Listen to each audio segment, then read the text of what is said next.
Olá, sejam bem-vindos. Nessa aula a gente vai dar continuidade à integração numérica por métodos de Newton-Cotes e a gente vai falar dos métodos compostos, né? Quando você considera não um único polinômio pelo intervalo todo, mas vários subintervalos em cada um polinômio. Basicamente essa é a ideia do método composto.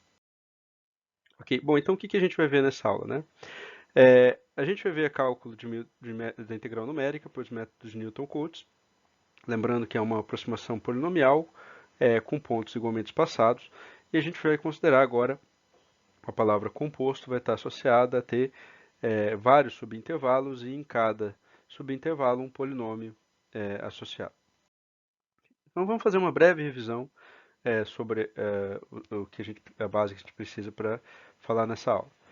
Como a gente falou na aula anterior, a gente havia definido os métodos simples e havia derivado e demonstrado valores de peso e coisas do tipo, né? Então a gente viu que para uma função qualquer, a gente poderia considerar n pontos dessa função e encontrar um polinômio que interpola esses n pontos e calcular a integral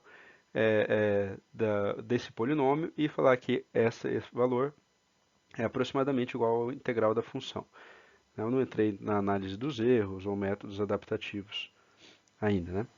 Bom, então a gente tem ali, ou seja, a gente está falando que a integral da função, ela vai ser aproximadamente a integral do polinômio, e a integral do polinômio ela é dada exatamente por b menos a, somatório de y e wi, onde cada yzinho desse seria um valor da função no ponto, né, que a gente daria ali da tabela, e o wi a gente viu que eram os pesos associados aos pontos. A depender do número de pontos que a gente escolhe, a gente tem w's específicos, né? Então, por exemplo, se a gente escolher 2 pontos em todo o intervalo, a gente viu lá os pontos seriam os extremos, métodos fechados, cada um com peso meio, né? Isso seria o método do trapézio. Se a gente escolhesse 3 pontos, os pontos em U seria 0, meio e 1, e os pesos seriam 1/6, 4/6 e 1/6 de novo, isso define o simples 1/3. E agora aqui a gente vai entender porque é 1/3, porque o 3/8 eu vou deixar para vocês derivarem. Ok? Mas a gente havia visto isso na aula anterior. Então, se ficar alguma dúvida, volte à aula anterior e veja lá como é que a gente pode, como é que vocês podem entender esses pesos, né? Bom, só que a gente disse que o uso de um único polinômio para representar todo o intervalo gera erros, então qual é a solução associada? A solução é dividir o sistema em vários subintervalos e considerar um polinômio por intervalo. Tudo bem?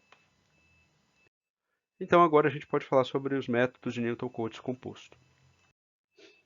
Bom, então vamos falar sobre, primeiro, o trapézio simples e daí falar sobre o trapézio composto. É bastante intuitivo. A gente fazia um único polinômio em todo intervalo, no caso o trapézio era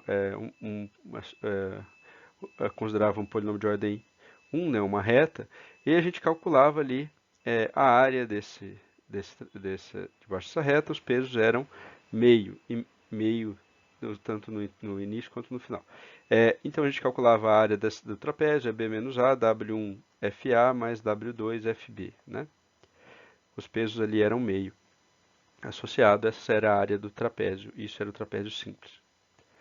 Tudo bem? Então, só para rearranjar ali, B menos A sobre 2, FA mais FB, ok?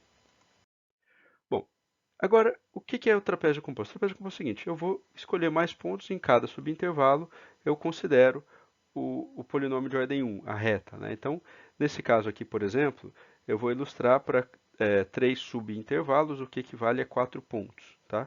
Então, a gente tem 3 subintervalos, todos igualmente espaçados ali em ΔX, tudo bem? São 4 pontos no total, tá?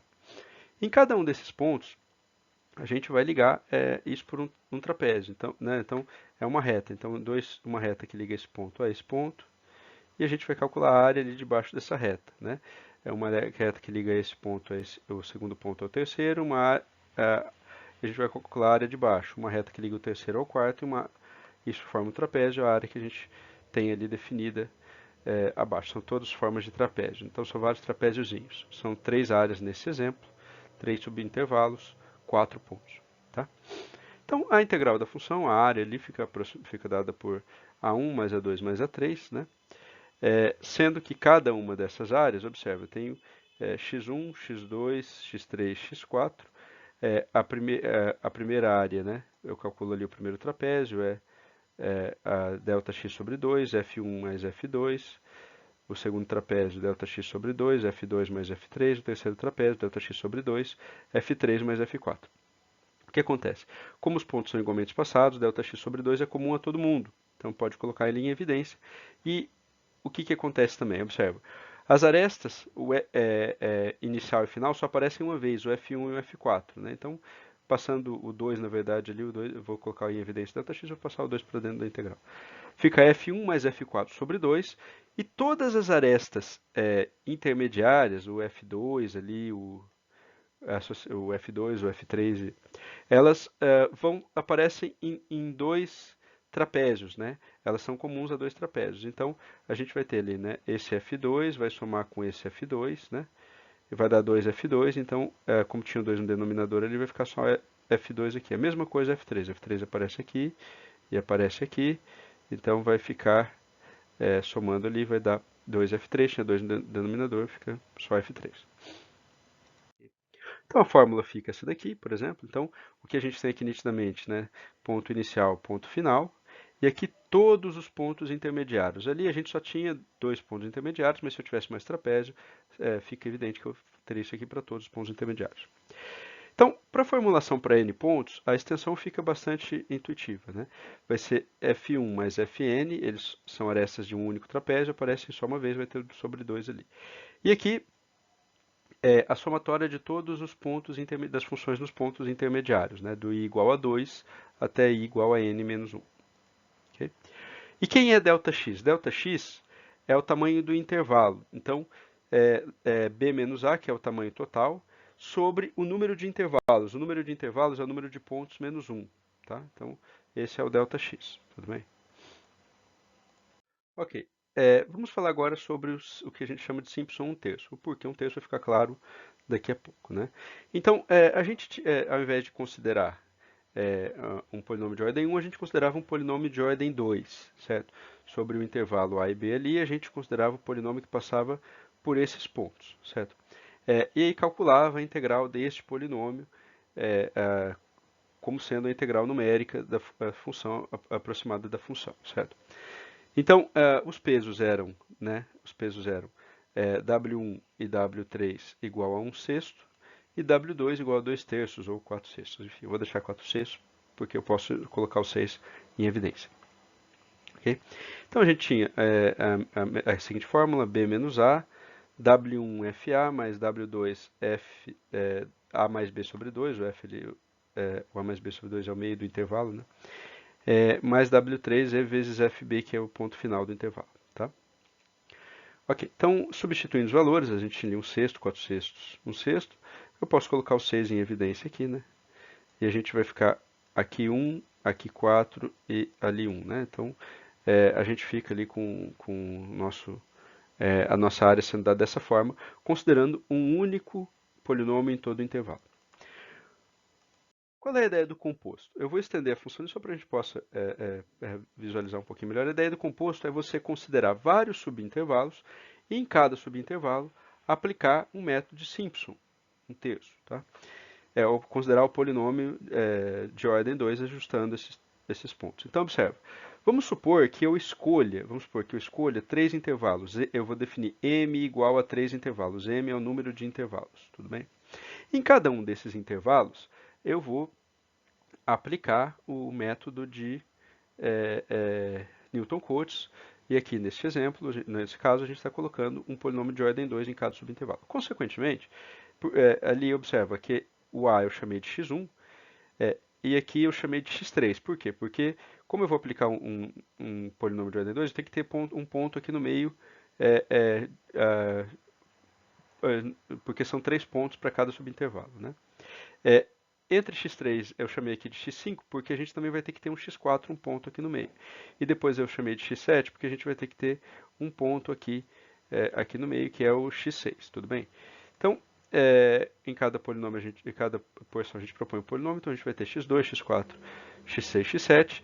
Ali todo mundo é igualmente espaçado, tudo bem, se ficou alguma coisa aparente ali só pela visualização, mas todo mundo tem um espaçamento de ΔX. Para chegar no x, do x1 para o x2 é ΔX, para chegar do x1, x2 para o x3 é ΔX, e sucessivamente, tá? Ok. Bom, o que a gente tem, né? A gente vai calcular a área do primeiro subintervalo, nesse exemplo aqui a área do segundo subintervalo, a área do terceiro subintervalo, tudo bem? Ok, a área do primeiro subintervalo, se a gente aplica o Simpson que a gente desenvolveu, é, B menos A, né, isso aqui era B menos A, o equivalente, mas aqui é o tamanho do intervalo é x3 menos x3 menos x1, x3 menos x1 tem o tamanho de 2 ΔX sobre 6, tudo bem?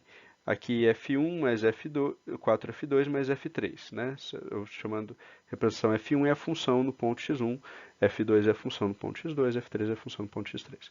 Então, observa que o 2 dividido por 6 ali vai dar 1/3, e aí o nome do Simpson 1/3 vem por isso, tudo bem? O A2, o que é o A2? O A2 é a mesma coisa, né? Se a gente tem o mesmo espaçamento, o limite superior, o máximo do intervalo menos o mínimo do intervalo dá 2 ΔX sobre 6. De novo, a gente vai simplificar o 2 com 6, vai dar 1/3. Fica F3 mais 4F4 mais F5. E a mesma coisa com A3. O valor de x superior menos o valor de x inferior dá 2 ΔX sobre 6. As funções ali são F5, né, associado a x5, F4 e F6 associado a x6 e F7. Okay? Bom, a integral da função em todo o intervalo, lá desde o x1 até o x7, é a soma de todas essas áreas. Então a gente vai somar essas áreas, A1 mais A2 mais A3. Tá? Então, quando a gente soma ali as áreas, observa, né? O que acontece? Δx sobre 3 é comum a todo mundo, A1, A2 e A3, certo? Porque vou ter simplificado 2 ΔX sobre 6, vai ficar ΔX sobre 3. Então, eu vou colocar em evidência e eu vou ficar com F1, só aparece uma vez. 4F2 estava ali no A1, né? E o que acontece? O F3, ele aresta comum ao primeiro subintervalo e ao segundo subintervalo. Então, eu vou ter 2 F3. Eu tenho aqui 2 F3, tá bom? O 4F4 só existia ali no A2. O F5, ele de novo é uma aresta comum, né? Então eu tenho F5 aqui no A2 e F5 no A3. Vou ficar com 2 F5, certo? O 4F6 aparece no A3 e o F7 aparece uma vez só no A3, ok? Bom, então eu fico com essa fórmula aqui da área do método composto, certo? Então, quando a gente agrupa ali, observa que a gente vai ter F1 mais F7 são os pontos de início e fim. F2 mais F4 mais F6 são os pontos de cada meio do intervalo, né? Meio de cada intervalo. Nessa nossa numeração, são todos os pontos pares.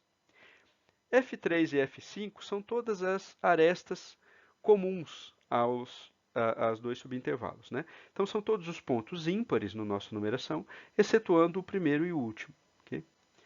Bom, então a gente pode agrupar isso daqui dessa forma, né? Então, observe, fica para n pontos de uma forma genérica, você vai ter f1 mais fn, a gente vai ter 4 vezes a somatória das funções dos pontos pares, tudo bem?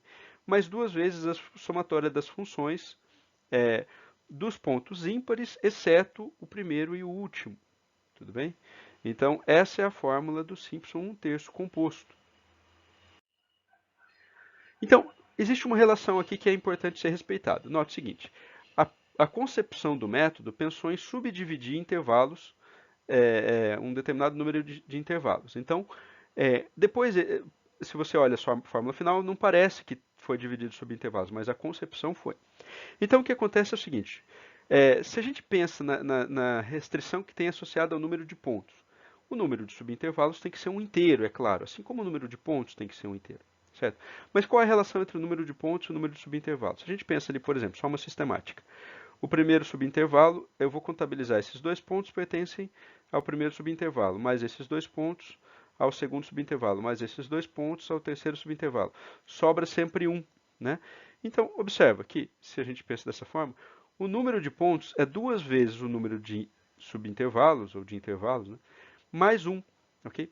O que essa regra indica? Indica o seguinte, o número de pontos tem que ser ímpar.